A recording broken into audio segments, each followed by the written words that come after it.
सातारकर मला जिल्हाधिकारी कार्यालयातून कॉल आलता आणि मला सकाळ सकाळी तिथं बोलून घेतलंय. तर काय म्हणतंय माझं सातारचं पब्लिक, आज मला सकाळी जिल्हाधिकारी कार्यालयातून कॉल आलता, मला सकाळी तिथं बोलवलं. कशासाठी बोलवलं, काय बोलवलं ते जर तुम्हाला बघायचं असेल आणि लय मोठ्या टॉपचा विषय, तर व्हिडिओ बघत राहा, तुम्हाला सगळा विषय समजेल काय झालं. आता मी डायरेक्ट आलो जिल्हाधिकारी कार्यालयामध्ये, जेवढं फुटेज घेता येते तेवढं घेतोय. कारण मला सकाळ सकाळी पंकज दादांचा कॉल आलता, ते म्हणले की जिल्हाधिकारी कार्यालयात येते, तिथं आधी चालते, तिथं बोलून घेतलं. त्यांना बघा खूप सारे लोक वगैरे भेटत होतात. माझी दुसरी वेळ जिल्हाधिकारी कार्यालयामध्ये यायची आणि तो खूप सारे लोक भेटले वगैरे दादांना वगैरे. त्यानंतर आम्ही सरांच्या ऑफिसमध्ये गेलो. सातारचे जिल्हाधिकारी सर आहेत ना, म्हणजे आपले संतोष पाटील सर, एक नंबर. त्यांनी बघितला ओळख, तो गेला पण आलतास वगैरे. आणि खरंच म्हणजे आपल्या व्हिडिओमुळे आपल्या इथंपर्यंत जात येतं, आणि ते पण आपल्या पंकज दादांमुळे.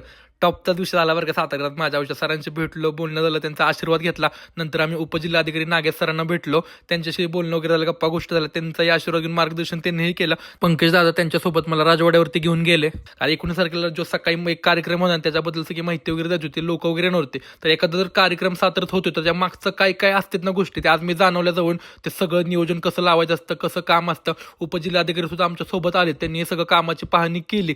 म्हणजे एवढं स्ट्रगल असतं मागे हे मला आज कळलं की ह्या सगळ्या गोष्टी सुद्धा असतात.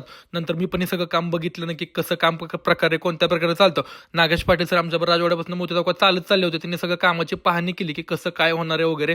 खरंच खूप भारी होतं. नंतर आम्ही कॉफीमध्ये आलो, तिथे आमची यादव सरांची भेट झाली. ट्रॅफिकच्या मेहनत आणि खरं सातारकर हे पण खूप भारी सर, त्यांनी पण आम्हाला खूप जास्त मार्गदर्शन केलं. मी होतो, माझ्यासोबत वडापाव सुद्धा होता आणि सरांनी आम्हाला एवढं मार्गदर्शन केलं. सातारा ट्रॅफिक बद्दल त्यांनी काय काय नवीन नियम आणले, सगळ्या गोष्टी सांगितल्या. आज खूप मोठमोठ्या लोकांचं मार्गदर्शन भेटलं. आजचा दिवस टॉपचाच गेलाय. थँक्यू पंकज दादा.